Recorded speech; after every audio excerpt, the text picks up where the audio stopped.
So, Katrina, the Thanks, first question goes to you. These comments that Trump said on tape, unbeknownst to him, it's causing this huge civil war now within the Republican Party. Why is Mr. Trump exacerbating things by tweeting things? You know, he tweeted an attack about Paul Ryan just this morning. Well, because, Carol, this civil war, as you want to call it, in the Republican Party did not last week. This has been ongoing for at least the last 8 years because you have leadership who always wants to run at any sign of controversy, whereas the people of the party want to continue to fight, and it's one of the reasons why Donald Trump became the nominee. But these comments, Katrina, are driving women away. The latest polls show that Mr. Trump is in free fall right now. His attacks aren't working. His apologies aren't working. So why doesn't he try something else? Well, look, we have plenty of time left in this race. And again, this is something that the media is heavily focused on. When we keep People have already started voting. When we keep hearing from the left and the media how we want to talk about substance, for some reason, we keep talking about Democrat Donald Trump from 2005. People do want to talk about the issues, Carol, and this is truly unfortunate. Mr. Trump has apologized, as you mentioned. He said it was embarrassing, as most people would be embarrassed when their own private conversations would be released. But at the end of the day, we have very serious issues to address in this country about who they are today. Donald Trump today is a grandfather and someone who wants to make America great again. Okay, so Angela, Mike Pence, Mr. Trump's running mate, says as a Christian, he can forgive Mr. Trump. Listen to what he said at a rally last night.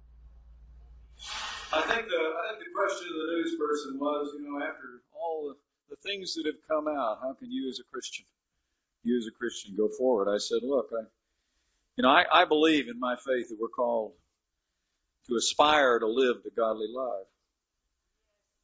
My faith also tells me that we all fall short. I don't condone what was said. In fact, I said so over the weekend, but I believe in grace. So, Angela, do you believe in grace? I absolutely believe in grace, Carol, but I'm going to tell you what, Mike Pence is exactly right. We do fall short, and Donald Trump on November 8th will fall short of the 270 electoral votes that he needs to win this election. And it's for one reason, and so many others, but the latest is his endorsement, frankly, of rape culture. We tried to tell people how dangerous this man was when he put out this tweet. 26,000 unreported sexual assaults in the military, only 238 convictions. What did these geniuses expect when they put men and women together? Well, we now know what Donald Trump expects to happen when we put him in the room with a woman, unguarded, when we put him in the room with a woman, when he's doing locker room talk, although he's offended athletes all over this country and probably around the globe. This is not locker room talk, Carol. This is rape culture. And any endorsement of it is us perpetuating rape culture. So we have to frankly own this.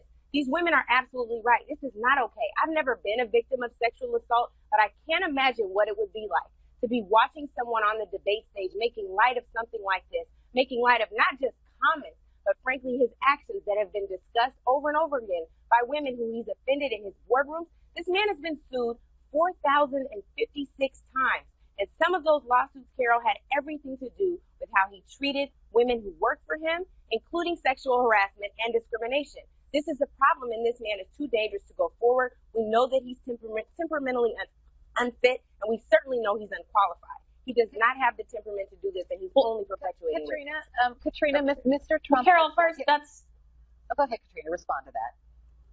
That's quite an exaggeration on Angela's part, but I do quite find it rich that we have Democrats and the left talking about rape culture when they're the ones backed fully by Hollywood. This rape culture is purported by none other than the entertainment industry, none other than hip-hop music, which you can hear on local radio stations, as well as network television, which actually pushes this. This is a bigger issue here. We are talking about a society who puts women on a pedestal because of a sex tape. And then we have the audacity to claim that all of a sudden talked about watching Paris Hilton. This is something that Mr. Trump said, who he thought was in private, that came to light for crying out loud, as he was a part of that hip-hop rape culture. Rape culture is an issue in private and public. Stop, because this is important, because it is a larger issue. And I do agree with you there, Katrina. We should talk about this because the way that sexual assault is portrayed in some Hollywood movies is wrong, and it is, and I agree with you there. But that It's doesn't glamorized. but that doesn't make what Mr. Trump said right. Right? So to me, when you say these things, No, you're absolutely right. No, But that I don't is know if you exactly really why mean he them. apologized. I don't know whether you really mean them or if you're just deflecting to excuse Mr. Trump's comments. And there's a difference. No, you're exactly right, and that's exactly why he apologized and said he was embarrassed by those comments.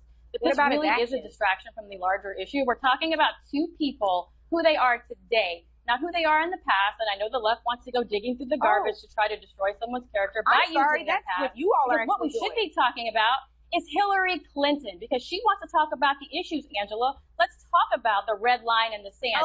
Aleppo is a humanitarian Katrina, crisis. I can't, because Thanks Donald to that Trump red isn't line talking in the about sand. that. Let's talk about Libya, the Russian reset. Let's talk about her using. Okay, let's stop right here. I want to talk about the State I want to talk Department about as a something else with Dana concierge Bash. for the foundation. I want to talk to Dana Bash now. Dana, can you hear me? I can hear you. Okay, that conversation was going nowhere, so I'm going to talk to you about the Republican Civil War, because